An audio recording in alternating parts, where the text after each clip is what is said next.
Boa noite, meus amigos, minhas amigas. Muito boa noite a todos vocês. Sejam bem-vindos a mais um culto do Evangelho no Lar. Uma grande alegria nos encontrarmos nas noites de domingo, aproximando-nos do Evangelho de Jesus, nesse momento em que já reservamos da semana para tentarmos nos ligar um pouco mais à espiritualidade maior, buscando a orientação do ensino do Cristo e o amparo amoroso dos benfeitores espirituais para a nossa semana.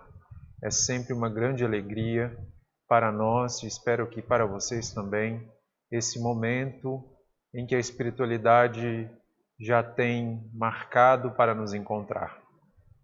Hoje nós vamos seguir com as reflexões do capítulo 24, Não ponhais a candeia debaixo do alqueire.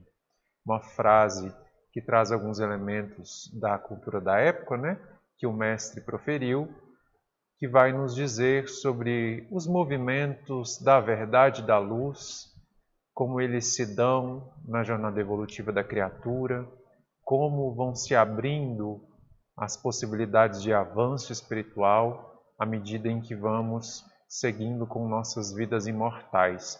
Há leis que regulam esses fenômenos, esse movimento do progresso moral, do progresso espiritual de todos os espíritos. E é nesse capítulo que temos algumas dessas leis explicadas por Allan Kardec com base nesse ensino de Jesus. Hoje eu estou gravando o Evangelho um dia antes, pois nesse horário eu estarei participando de assistindo uma peça de teatro espírita que se dará na cidade de Olímpia. Então não poderei fazer, não é possível fazer ao vivo, mas estamos gravando, pois todos os corações que nos acompanham e nós também depois iremos assistir. Nesse horário, a espiritualidade já sabe que em nossos lares estamos aguardando a presença deles. Então, nós fazemos o máximo de esforço possível para não deixarmos de realizar esse encontro, que hoje excepcionalmente está sendo gravado antes. Então, não consigo cumprimentá-los. Mas sintam-se todos abraçados, amparados, e que a bondade infinita de Jesus seja com todos, esteja no lar de cada um de vocês, abençoando os seus corações. Que tenhamos a condição de nos conectarmos à egrégora de luz do Mestre e dos benfeitores espirituais, de forma que eles nos auxiliem e que nós tenhamos também a condição de auxiliar outros corações mais necessitados do que os nossos. Então, que Jesus nos abençoe nessa noite de mais um culto do nosso Evangelho no Lar. Eu vou fazer uma prece, então, para nos conectarmos aos benfeitores, pedindo a bênção do Mestre, e depois nós vamos fazer a leitura dos itens, eu acho que 8, 9 e 10, intitulados Não vades ter com os gentios. Era também uma fala do Mestre para os seus discípulos, dizendo a eles que não issem pregar entre os estrangeiros, entre os gentios, que procurassem antes os judeus. Vamos ver o sentido dessa orientação do Mestre e como ela se aplicou depois de um certo tempo de seu retorno ao mundo espiritual. Vou colocar então a Ave Maria para podermos fazer a nossa prece.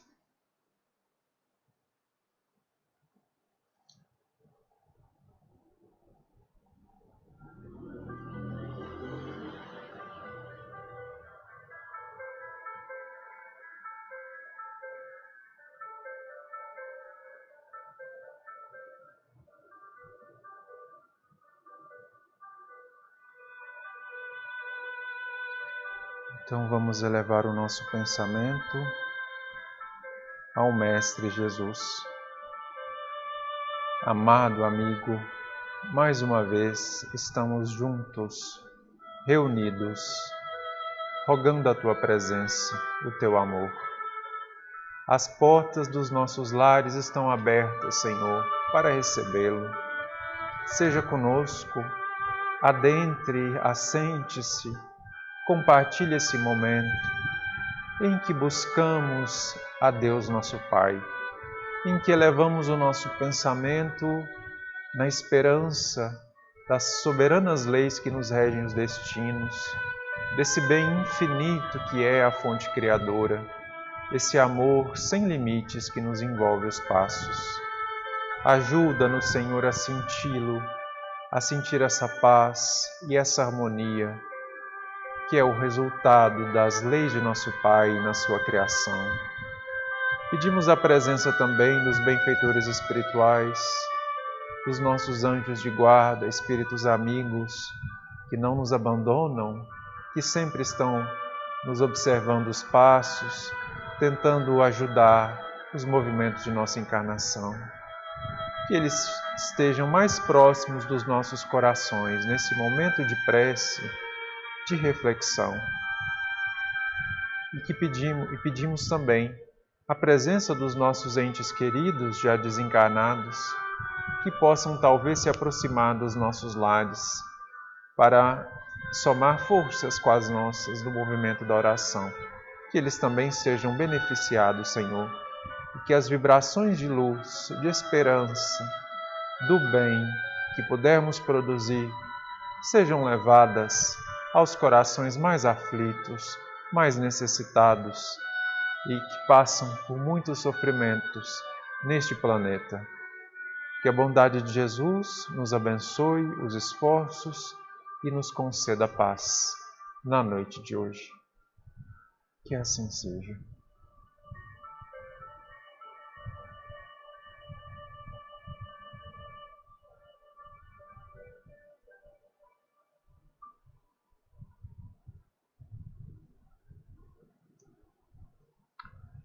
Ok, meus amigos.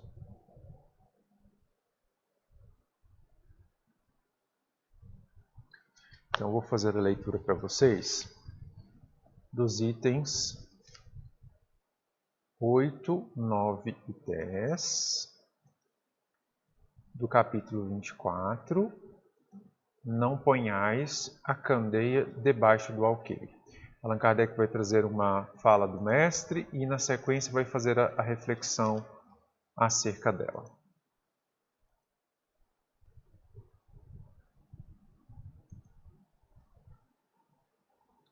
Então, Kardec traz do Evangelho de Mateus, capítulo 10, versículos 5 a 7, a seguinte memória da vida de Jesus. Jesus enviou seus 12 apóstolos, depois de lhes haver dado as instruções seguintes: não procureis os gentios e não entreis nas cidades dos samaritanos. Ide antes em busca das ovelhas perdidas da casa de Israel, e nos lugares aonde fordes, pregai, dizendo que o reino dos céus está próximo. Comenta o codificador da doutrina espírita, Allan Kardec. Em muitas circunstâncias, prova Jesus que suas vistas não se circunscrevem ao povo judeu, mas que abrangem a humanidade toda. Se, portanto, diz a seus apóstolos que não vão ter com os pagãos, não é que desdém da conversão deles, o que nada teria de caridoso. É que os judeus, que já acreditavam no Deus Uno e esperavam o Messias, estavam preparados pela lei de Moisés e pelos profetas a lhes acolherem a palavra. Com os pagãos, não se achavam ainda bastante esclarecidos. Com os pagãos, onde até mesmo a base faltava, estava tudo por fazer, e os apóstolos não se achavam ainda bastante esclarecidos para tão pesada tarefa. Foi por isso que lhes disse: ide em busca das ovelhas transviadas de Israel. Isto é, ide semear em terreno já arroteado. Saiba que a conversão dos gentios sabia que a conversão dos gentios se daria a seu tempo, Mais tarde, com efeito, os apóstolos foram plantar a cruz no centro mesmo do paganismo. Essas palavras podem também aplicar-se aos adeptos e aos disseminadores do Espiritismo. Os incrédulos sistemáticos, os zombadores obstinados, os adversários interessados, são para eles o que eram os gentios para os apóstolos, que, pois, a exemplo destes, procurem primeiramente fazer prosélitos entre os de boa vontade, entre os que desejam luz, nos quais um germe fecundo se encontra e cujo número é grande, sem perderem tempo com os que não querem ver nem ouvir, e tanto mais resistem por orgulho, quanto maior for a importância que se pareça ligar à sua conversão. Mais vale abrir os olhos a 100 cegos que desejam ver claro do que a um só que se compraza na treva, porque, assim procedendo, em maior proporção se aumentará o número dos sustentadores da causa. Deixar tranquilos os outros não é dar mostra de indiferença, mas de boa política. Chegar-lhes-á a vez, quando estiverem dominados pela opinião geral e escutarem a mesma coisa incessantemente repetida ao seu derredor. Aí, julgarão que aceitam voluntariamente, por impulso próprio, a ideia, e não por pressão de outrem. Depois, há ideias que são como as sementes, não podem germinar fora da estação apropriada, nem em terreno que não tenha sido de antemão preparado. Pelo que melhor é se espere o tempo propício e se cultivem primeiro as que germinem, para não acontecer que abortem as outras em virtude de um cultivo demasiado intenso. Na época de Jesus, e em consequência das ideias acanhadas e materiais então em curso, tudo se circunscrevia e localizava. A casa de Israel era um pequeno povo, os gentios eram outros pequenos povos circunvizinhos. Hoje, as ideias se universalizam e espiritualizam. A luz nova não constitui privilégio de nenhuma nação. Para ela não existem barreiras, tem o seu foco em toda parte, e todos os homens são irmãos. Mas também os gentios já não são um povo, são apenas uma opinião com que se topa em toda parte e da qual a verdade triunfa pouco a pouco, como do paganismo triunfou o cristianismo. Já não são combatidos com armas de guerra, mas com a força da ideia. Ok?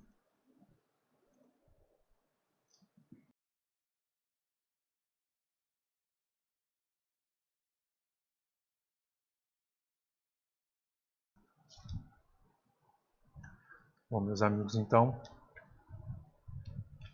nós temos essa reflexão de Allan Kardec, que compõe o nosso segundo encontro do capítulo 24. Nós vamos observar que o ponto comum da reflexão do capítulo 24 é em torno das ideias de como se dá o processo de, vamos usar a palavra iluminação, apenas para ilustrar, né?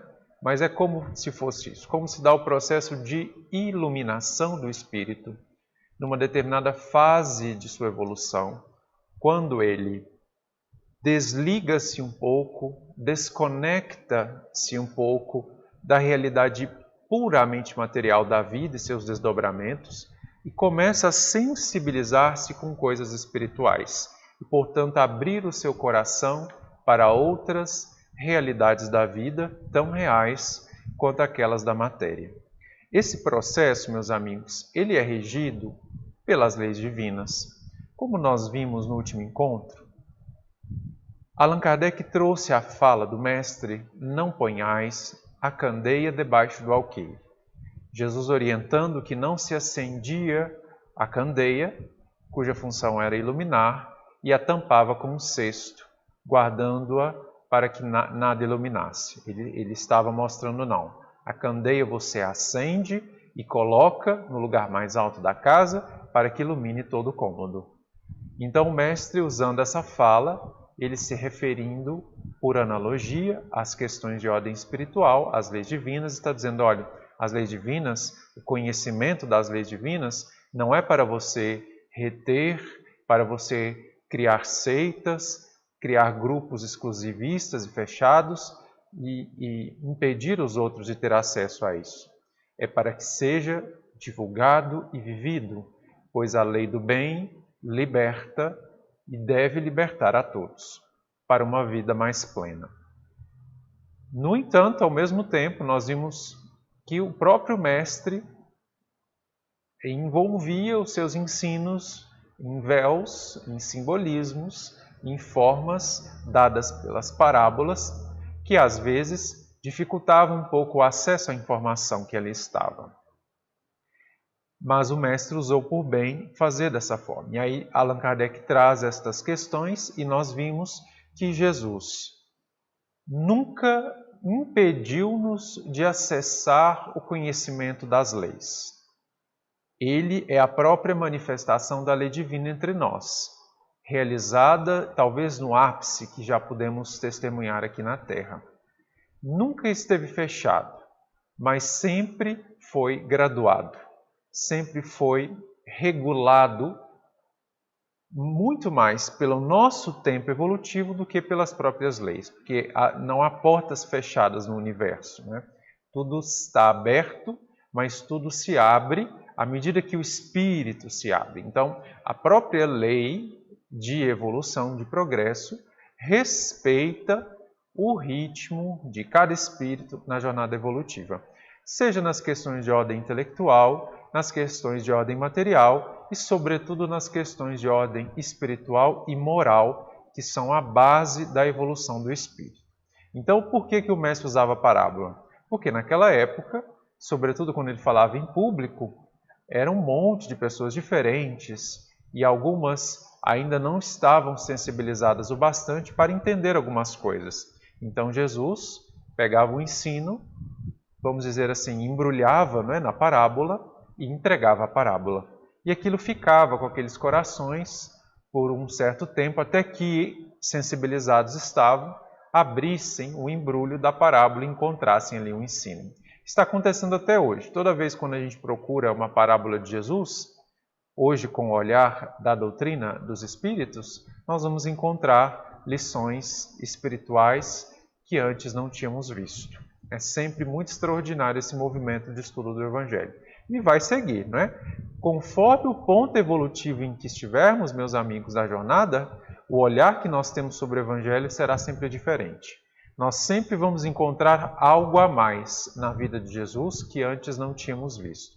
Isso faz parte da nossa própria evolução e também da grandeza incomparável do Mestre e do seu ensino, não é? E aqui no dia de hoje, a orientação do Mestre, ela se direcionava ao seu grupo de apóstolos, não apenas os 12, né? Porque nós precisamos nos lembrar que haviam muitos outros seguidores do Cristo que fizeram se somar ao movimento da Boa Nova. Há passagens do Evangelho que vai se referir aos 70, um grupo de 70, outras que vai se referir a um grupo de 500, os 500 da Galileia, muitas pessoas. Então, vamos sempre ver que além dos 12 havia outros, não é? Nós tínhamos a mãe de Jesus, tínhamos Maria Magdala, tinha Maria Cleófas, tinha Joana de Cusa e tinha várias outras mulheres e vários outros homens também. Havia muitos seguidores, não é só os 12. E aí, meus amigos, a pregação, vamos dizer assim, a vivência do Evangelho e esse anúncio do que o Mestre estava apresentando, ele começa desde já não só com Jesus nas suas prédicas, mas também com os discípulos, né, com os apóstolos e os seguidores do Mestre, que viajavam para além dos limites onde estava Jesus, para falar da proclamação do reino de Deus, para falar que era chegado um tempo de maturação espiritual, né, de avanço, de nova época para a humanidade terrestre. Então havia, mesmo no tempo em que Jesus estava encarnado, ou seja, antes da crucificação, esse movimento de viagens, né? Vez por outra, eles realizavam essas excursões a cidades vizinhas, a aldeias, a locais próximos, falando do Evangelho. Então, Jesus está se referindo a isso. Só que ele vai falar assim, ó, vai, mas não vai procurar os gentios, que era a palavra que se usava na época para o não-judeu. Não vá procurar o não-judeu. Procure o judeu, os filhos da casa de Israel, que estão transviados, que estão perdidos. Não procurem os gentios. Aí a gente fica pensando assim, bom, será que o mestre era mais uma figura naturalmente muito importante do judaísmo, mas que ficaria presa ao judaísmo? Mais um profeta, mais um que viria falar aquela tribo exclusivista, sem conseguir sair dali? Será que Jesus ia ser isso? Ou havia algo mais nesse ensino do Mestre? E, por óbvio, vamos perceber que há algo mais. Porque o próprio cristianismo, meus amigos, ele não finca raízes tão plenas, a mensagem cristã, tão plenas nos filhos da casa de Israel. Não podemos dizer a quantidade desses corações que se converteram à mensagem do Mestre. Mas é claro no movimento da história que o cristianismo dá mais frutos entre os gentios do que entre os judeus. Porque o próprio povo de Jerusalém teve muitas reticências com o Evangelho, com Cristo. Tanto que chegaram a uma culminância de um processo de guerra contra Roma que levou à destruição da cidade, né? No ano 70, com a invasão de Tito. Então, ou seja, o judaísmo ele se desestrutura naquele momento, sem abrir-se completamente à mensagem do Cristo. Só que a mensagem do Cristo continuava na terra e estava cada vez mais divulgada, né? Cada vez mais distante. Por quê? Fez fluir-se, né? Fluiu entre os estrangeiros. Então aqui, meus amigos, Jesus não estava falando assim, ó, a boa nova, o evangelho, não é para estrangeiro, não. Não é para gentio, esse povo, esquece esse povo, é para judeu. Nós estamos aqui com o povo escolhido, nós temos preferência com o povo escolhido. Não era nada disso, meus amigos. Jesus não tinha nenhum olhar particularista. Para ele, todos nós somos seus irmãos. Todos somos filhos de Deus e merecemos a busca da misericórdia divina, assim como os judeus mereciam. Então, assim, nós não podemos jamais colocar no cristianismo essas frações de particularismos, de seitas, de raças, de privilégios de grupo aqui e acolá. Isso não pode, porque a mensagem do Cristo, ela nasce universal e ela é pronunciada para a humanidade inteira. Houve, naturalmente, uma diferenciação da sua marcha histórica. Alguns grupos de nações, né, de grupos étnicos, abriram-se mais à mensagem de Jesus do que outros na Terra. Mas isso está relacionado a processos evolutivos nossos, porque Jesus é o Cristo de todos na Terra.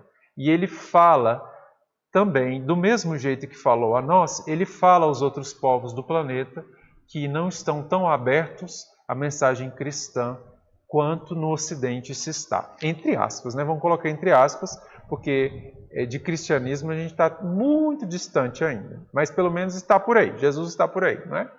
Mas para o povo, sobretudo do Oriente, por exemplo, que não recebe tão fortemente a figura histórica do Cristo, da sua mensagem, o Mestre fala ali por outros canais, por outros mensageiros. Ele está auxiliando a todos na Terra. Por quê, meus amigos? Porque seita, grupo, divisão é coisa do egoísmo. é coisa da nossa estrutura imperfeita ainda. Os espíritos puros olham para todos como filhos de Deus, como espíritos que merecem ser amados, não importando os elementos que os distinguam, não importando se ele está mais distante da luz, mais distante disso ou daquilo outro, não tem esse olhar. Eles olham sempre procurando criar as pontes, criar os contatos, aproximar-se. Esse é o olhar de um espírito purificado. Nós, espíritos imperfeitos, a gente faz o contrário, né? A gente olha para dividir. Então você olha e vê a diferença e toma a diferença como causa de guerra, de conflito, faz separação, faz cisma e tudo mais que a gente gosta de fazer. Mas isso passa, né? Isso vai passar. E infelizmente a religião de Jesus não, a religião que se formou à base da mensagem do Cristo, né? As religiões cristãs na Terra, não escaparam desse exclusivismo, desse movimento de seita. Elas continuaram dividindo, separando.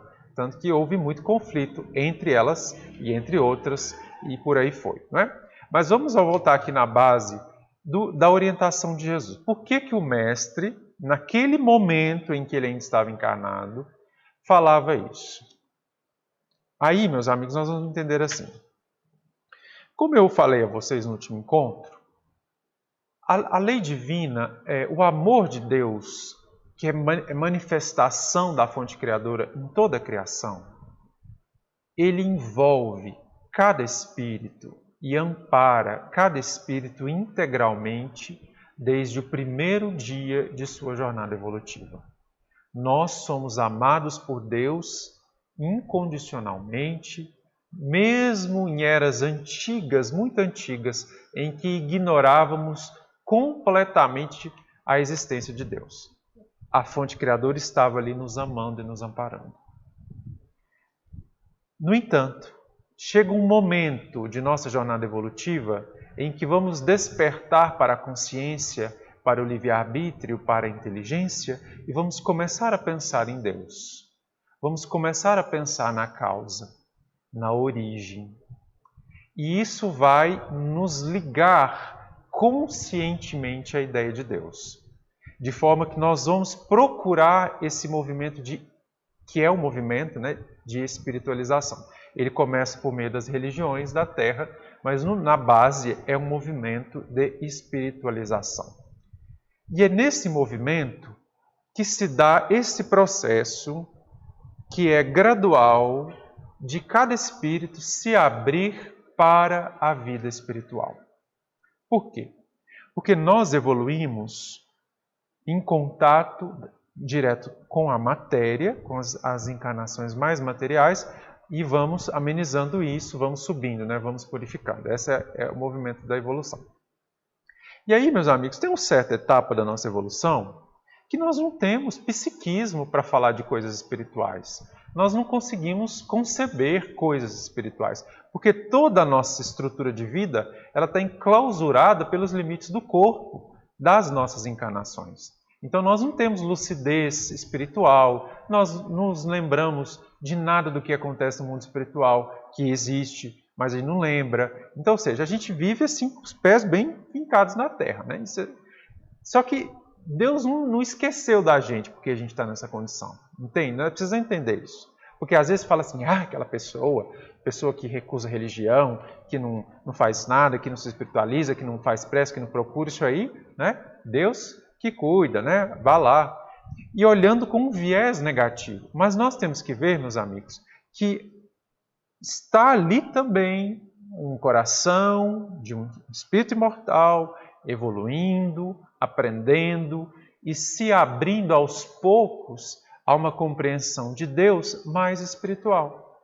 Ele talvez vá ter uma compreensão da causa, da origem, da fonte criadora, que é mais material. E às vezes ignora completamente concepções espirituais, por não conseguir entender ou por não se sentir interessado por elas. Mas isso é um tempo da sua evolução.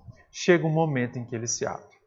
E é esse momento de abertura que o alto aguarda para uma ação mais direta em favor desses corações que estão se abrindo. Então, por isso que Jesus disse assim, olha, procurem primeiro os filhos transviados da casa de Israel. Por quê? Porque os judeus, eles estavam recebendo um investimento espiritual há muito mais tempo nas suas encarnações na Terra.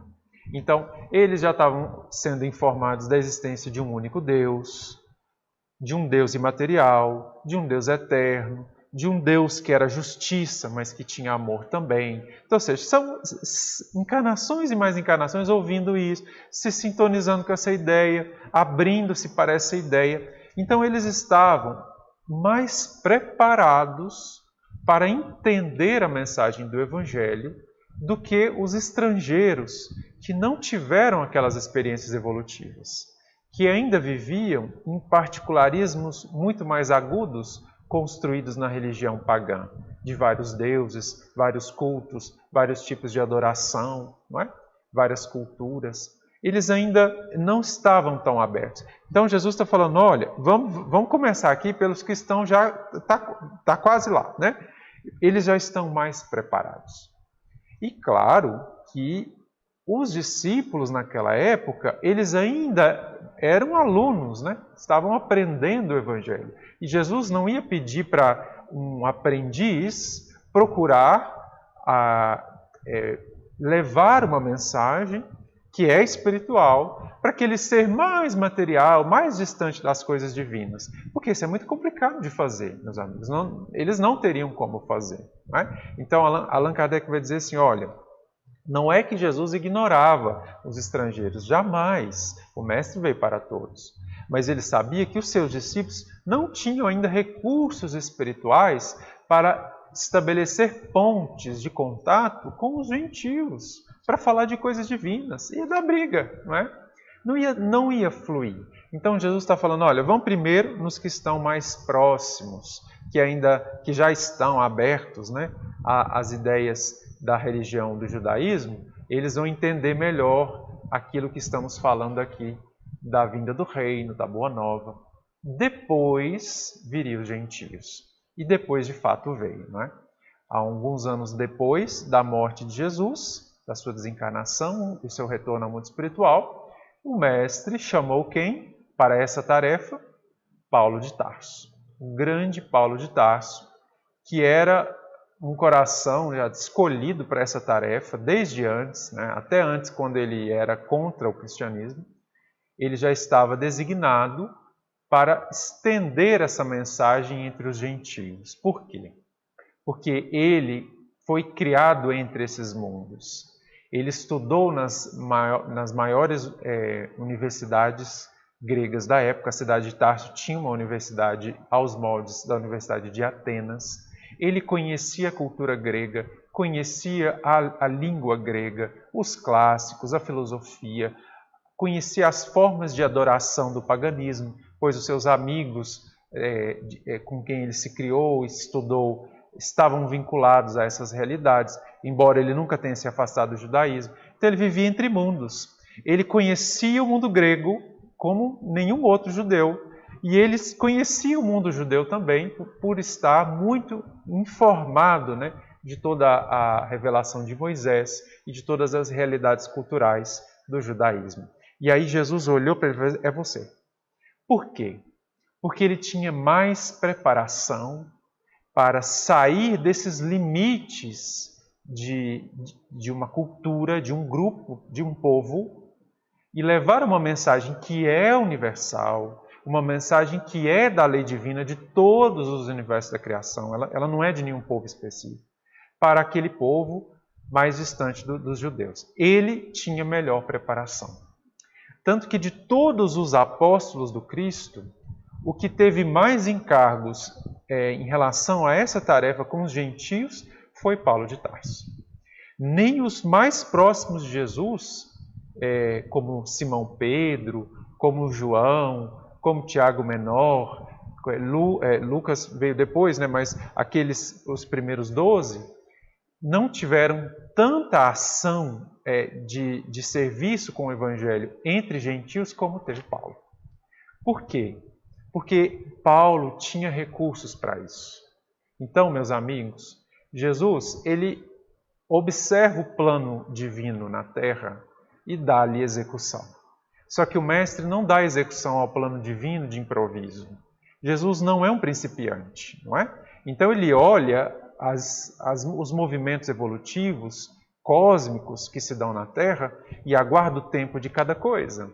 Então, havia o tempo da sua estadia na Terra, havia o tempo da pregação entre os judeus, havia o tempo de lançar as sementes, havia o tempo dos seus discípulos, tornados apóstolos, começar as pregações no mundo judeu. E depois viria o tempo da mensagem sair do judaísmo, do mundo judeu, para ir para fora, para os estrangeiros. E dali a algum tempo, o que aconteceu? Como disse aqui Allan Kardec, plantaram a própria cruz no centro do paganismo, que era a cidade de Roma, capital do Império. O cristianismo vai até lá e finca ali raízes tão profundas que dali a alguns anos o próprio imperador romano, à época, cede ao movimento do cristianismo e, por interesses políticos lá dele, faz um movimento de conversão forçada de todos da religião do império para o cristianismo. E aí começa uma outra etapa da nossa evolução, né? Mas aqui o que nós precisamos ver é assim, gente. Cada um de nós tem um tempo para se abrir para as coisas espirituais. Aqui, Jesus falava de grupos, né? De grupamentos, coletividades. Só que Allan Kardec vai trazer isso para a mensagem espírita e vai falar, olha, da mesma forma como à época a mensagem do Cristo ela foi por etapas para alguns corações, hoje o Espiritismo que traz nova luz espiritual também está dentro dos mesmos processos. Não é possível chegarmos para falar de coisas muito espirituais, que aprendemos com o Espiritismo, por exemplo, para pessoas que não se sensibilizaram ainda com as coisas espirituais, que não se perguntam da questão de Deus, que não procuram uma vida espiritual. Não dá. Aquela pessoa ainda não se abriu. Não é porque ela é inferior, não é isso, meus amigos. É apenas uma questão de tempo evolutivo. Porque na época de Jesus, tínhamos também os fariseus. Não é? Para dar um exemplo aqui. Vocês veem que nem sempre os mais religiosos estão melhores, né? E os fariseus eram os mais religiosos, os mais seguidores, os mais alinhados com aquela mensagem ali de Moisés, né? Aquela coisa toda. Só que não eram os mais espiritualizados, né? Pois eles se aproximavam da religião com segundos interesses, com interesses materiais. Embora conhecesse aquela doutrina, aquelas leis, não eram mais espiritualizados. E ali, entre eles, talvez existisse um monte de gente que vivia mais à base da materialidade. De acordo ali com os negócios, com as coisas da vida comum, com as coisas da vida material. E de repente alguma coisa acontecia na vida daquela pessoa, alguma dor, algum problema, alguma situação, em que ela se abria de tamanha forma, de tamanha abertura para as coisas espirituais e fazia um movimento tão extraordinário de conversão de si mesma num caminho da virtude que um fariseu ia gastar 10 vidas para fazer.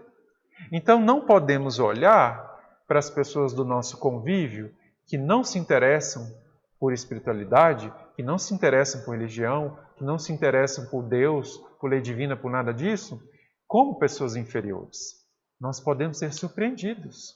Às vezes, dali de repente acontece alguma coisa e sai dali uma pessoa tão aberta às coisas divinas, com abertura tanta que nós mesmos ainda não tivemos como. Então, temos que ter esse olhar. Por quê? Jesus aguarda a todos, meus amigos. A luz da criação, ela está para todos. Mas tem pessoas que ainda não se abriram para ela. E a pergunta que fica é, será que nós nos abrimos? Ou será que a gente abriu uma janela e fechou 2 ou 3? Não é? Será que a gente está olhando para cá e falando, nossa, como eu sou uma pessoa religiosa, espiritualizada, mas você olha para o lado de cá e está tudo fechado, não tem luz nenhuma entrando. Será que nós não estamos nos enganando, não é?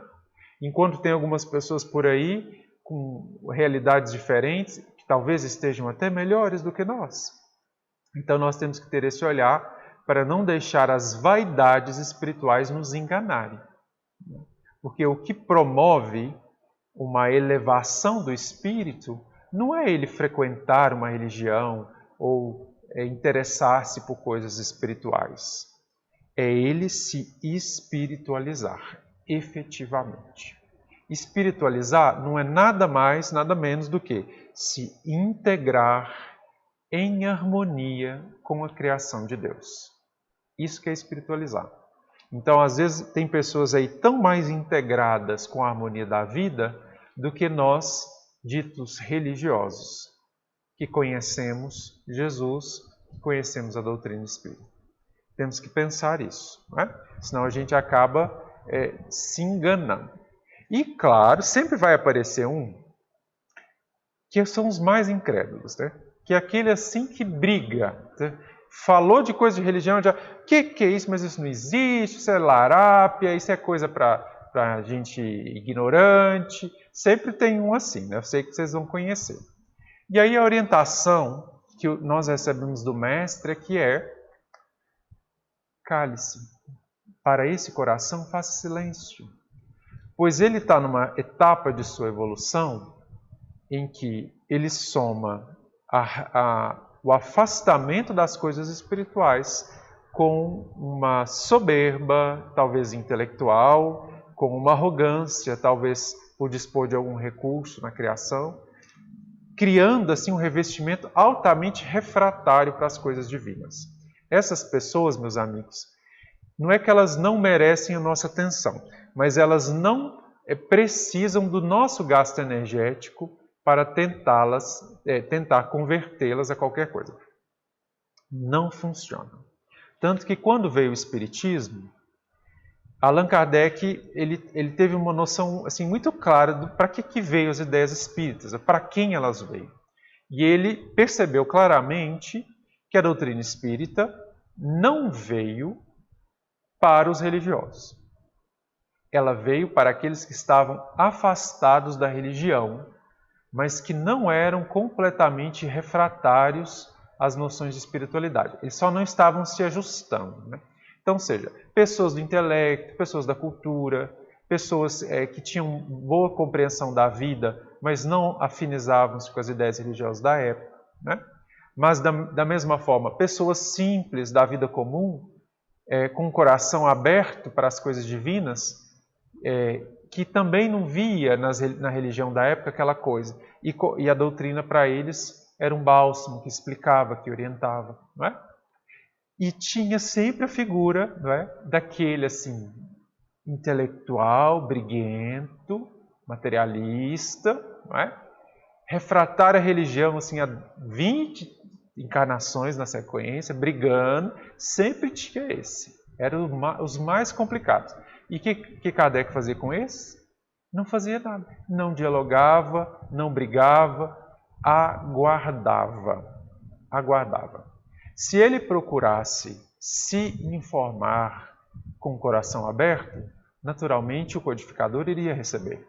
Mas se viesse com segundas intenções, com intento de crítica, querendo fazer chacota, Kardec iria receber com fraternidade, naturalmente, sem brigar, mas não iria gastar energia em diálogos, em disputas verbais desnecessárias. Isso a gente precisa lembrar, viu, meus amigos? Porque eu tenho certeza que na família de vocês, dentre os amigos, no trabalho, sempre tem um assim, que é aquele mais complicadinho, né? Quer dizer, às vezes esse um é nós, né? Somos nós, né?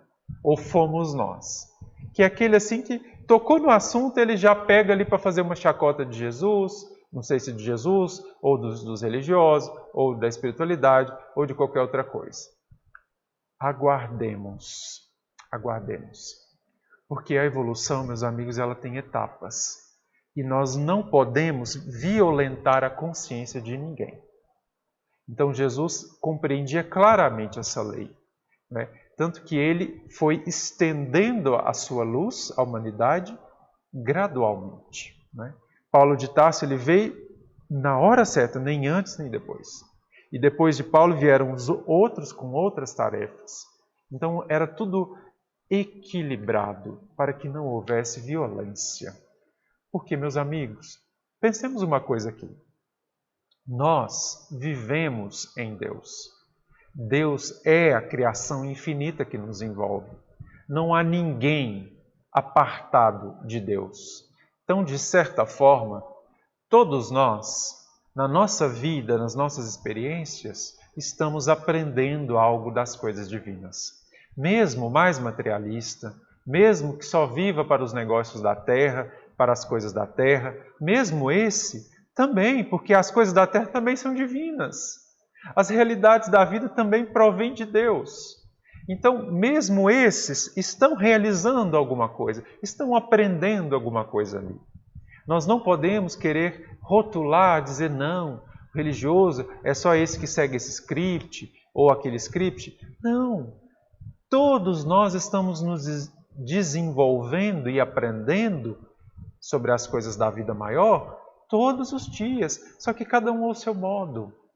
Temos que estar aberto a essas diferenças, respeitá-las plenamente e procurar contribuir com a nossa parte para aqueles corações que estejam abertos, não é? Então, uma coisa que é muito clara também para o Espiritismo e para o cristianismo, que infelizmente não foi tão bem compreendido na história cristã, é de que o cristianismo não é uma religião de proselitismo fanático. O que é isso? Né? Proselitismo é você querer fazer crentes, né? Converter as pessoas. E o cristianismo, ele não é para isso, para você sair fazendo rebanhos de cristãos para chamar de seu. Não é essa a função. Jesus nos orientou, sim, a pregar a doutrina, o ensinamento dele, mas não para converter as pessoas à base de ideias, mas para convertê-las pelo nosso próprio exemplo de transformação moral. É isso que faz diferença. Então, o cristianismo é uma doutrina, um ensino que está aberto, mas que aguarda cada coração. Emmanuel vai dizer assim, em uma de suas mensagens, que o Evangelho avança nos corações, palmo a palmo. A marcha do Evangelho na Terra, ela é definitiva, ela continua palmo a palmo, sem voltar 1 centímetro sequer, mas sem violência, sem movimento de conquista, sem agressividade. Então, lembremos, pregar, falar das coisas divinas, foi sim uma orientação do Mestre. Mas como que se prega? Como que se fala das coisas divinas? Mostrando a sua própria vida transformada pelos ensinos de Jesus. Você nem precisa falar dele. Mostre pela sua vida como você se transformou diante daquela luz. Isso é estender a mensagem da Boa Nova para os outros. A guerra de palavras, a disputa de palavras, ela pode ajudar ou atrapalhar, dependendo do jeito que é feita. A base da pregação é a própria vida. Vamos lembrar disso e, naturalmente, aguardar o tempo daqueles nossos irmãos mais refratários, né? Mais complicados e em conflito com Deus. Porque nós já fomos um desses, não é? Eu, particularmente, posso falar de mim mesmo, que já fui um desses bem complicados. E o tempo vai e vem e segue. Chega um momento em que a gente muda os ares, muda as noções e abre o coração para esse amor infinito, porque Jesus é só amor. A bondade divina, Deus é só amor. Não há nenhuma sombra de violência, de agressividade, de condenação, de nada disso. Jesus só recebe. Ele só está com o coração aberto aguardando. Vamos lembrar disso então, ok? Então é isso, meus amigos, a reflexão que o texto nos propõe para a noite de hoje. Espero que alguma coisa tenha sido útil para as suas vidas e para a compreensão que todos nós estamos formando acerca da mensagem do Evangelho. Vamos fazer uma prece para encerrarmos então, agradecendo a Jesus a oportunidade de mais esse domingo em que podemos estar juntos. Vamos lá.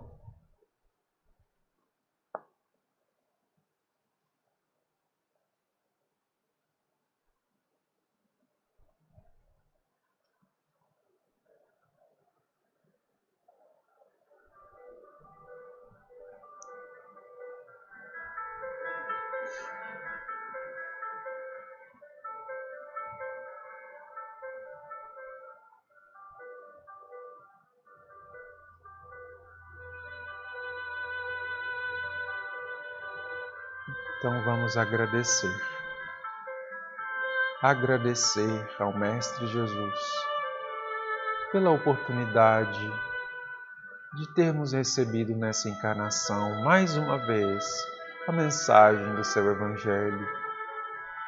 Agradecer a Ele por termos aberto os nossos corações para a luz espiritual que renova os conceitos de nossa vida, que nos dão mais segurança na jornada, que nos instruem para termos melhor discernimento e podemos construir dias melhores da nossa história imortal de espírito. Ó Senhor, quanta luz recebemos de Ti, quanto bem nos faz o Seu Evangelho, quanto bem nos faz a doutrina dos Espíritos, que só podemos agradecer. Pois no passado fomos tão difíceis, tão complicados, tão refratários à mensagem divina, e hoje aqui estamos, aprendendo coisas novas, caminhando por outros caminhos. Obrigado, Senhor, por nunca desistir de nós, por sempre nos buscar, por ter paciência para esperar o tempo de cada um. Dê-nos força, Mestre, para esperarmos também o tempo de nossos irmãos, oferecendo as sementes de luz que já pudermos oferecer pela nossa própria vida transformada, sem violência, sem qualquer tipo de conflito, apenas se abrindo, confiando que a vitória é sempre de Deus, pois não há ninguém bastante forte para não ceder um dia ao amor infinito da fonte criadora. Que Deus nos envolva e proteja e permaneça sempre nos inspirando nessa encarnação até o final. Que Jesus seja conosco. Que assim seja.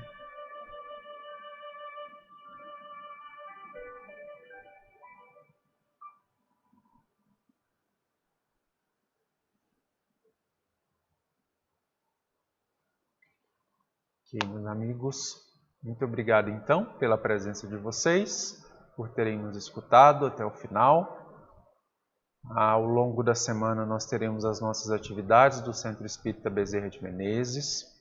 Amanhã, na segunda-feira, nós teremos o grupo de estudos do livro Nosso Lar. Nós estamos já chegando nos últimos encontros do ano, né? Não no fim do livro, né? Mas nos últimos encontros. Estamos no capítulo 19. Vamos seguir com a reflexão dele.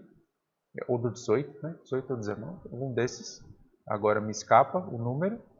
Na terça-feira nós teremos a palestra que será feita por mim mesmo. Troquei com o René Galete, que ele iria vir no dia 6, agora ele vai vir no dia 13, na outra semana, nosso amigo de Olímpia. E nessa terça ficou por nossa conta então. Nós vamos fazer uma reflexão sobre o Natal, a pedido da Ivani, né? Na quinta-feira teremos o estudo do livro Vinha de Luz. E é isso, as atividades da semana, todos estão convidados a participar, agradecendo desde já a todos e lembrando, né, nós já estamos fazendo a campanha do Natal, das sacolinhas de Natal, aliás, até está em cima da hora, né, porque o Natal já está chegando. Nós todos os anos, nos últimos anos, né, fizemos aqui no centro, compramos um monte de doces, bombons, coisas assim, crianças gostam, né? Montamos sacolinhas com esses quitutezinhos e entregamos aqui na cidade de Guaraci. No último Natal nós conseguimos montar mais de 2.000 sacolinhas e saímos entregando pela cidade. É sempre uma atividade muito gratificante, embora muito pequenina, né? É uma dádiva assim muito pequenina, mas já alegra o Natal das pessoas, sobretudo das crianças, dos idosos, né? É sempre bom ganhar um doce, né? É algo que todos gostam. Então nós fazemos esse esforço aqui. Nós vamos deixar na descrição do vídeo o Pix do Centro Espírita para aqueles que quiserem fazer a doação ou que quiserem fazer a doação diretamente para nós, para o seu Manuel ou para minha mãe ou aqui na Casa Espírita, nós aceitamos, ok? Preferimos as doações em dinheiro porque é mais fácil para padronizar os itens da sacolinha, né? A gente compra no atacado e monta ali mais padronizado. Mas aqueles que quiserem doar o próprio item, né? Um bombom, bala, essas coisas, pirulito, nós aceitamos também com maior carinho e gratidão. Ok? Muito obrigado a vocês então.